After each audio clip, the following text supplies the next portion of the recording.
Hello mga ka-Frenny! Another recipe na naman. Ngayon magluluto po tayo ng isdang tulingan na may gulay na mustasa. Masustansyang gulay na mustasa. I-slice ko lang na maliliit na piraso. Ayan.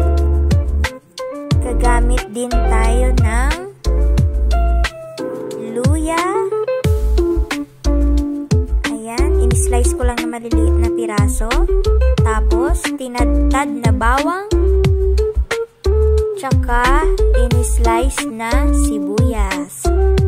Ayan, magpiprito muna tayo. Buksan muna natin ang ating kalan. Simula na tayo magprito. Lagyan natin ng oil. Simula na tayo magprito. Ayan, naglalagay po ako ng bawang pag nagpiprito po ako ng isda para matanggal yung lansa ng isda. Ganyan po ang technique ko kung magprito ng isda. Sunugin natin yung bawang. Ayan, ang bango-bango pag may bawang yung ipiprito mong isda. Ayan, magpiprito muna tayo ng isda. Ayan, magsasaing ako kasi mamaya panigurado taob ang kaldero mo sa aking lulutuin. Tuloy-tuloy lang yung pagpiprito hanggang sa maprito na natin lahat. Ayan na po.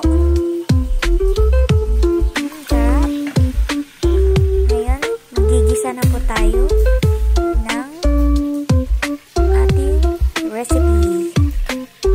Lalagyan po natin ng oil. Tapos, igigisa po natin. Lagyan natin ng bawang. Tapos, hintay lang natin maluto yung bawang. Tapos, pwede na natin ilagay yung sibuyas at yung luya.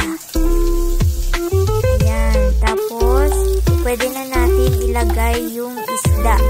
Igigisa natin yung isda kasama yung mga ingredients natin na sibuyas, bawang at luya.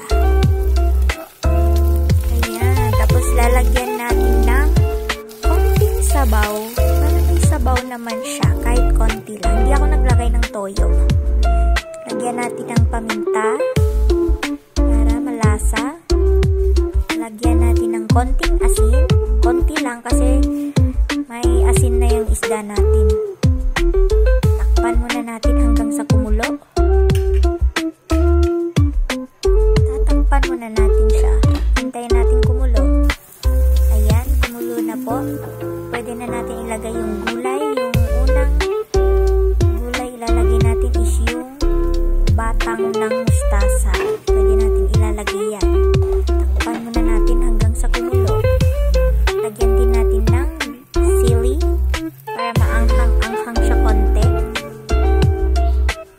Ayan, pwede na natin ilagay yung dahon ng mustasa. Tapos tatakpan din natin ulit. Hintayin lang natin kumulo yung gulay.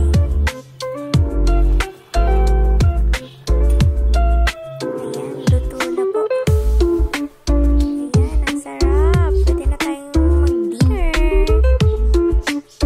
Salamat po. Tara, kain na tayo guys. Thank you for watching.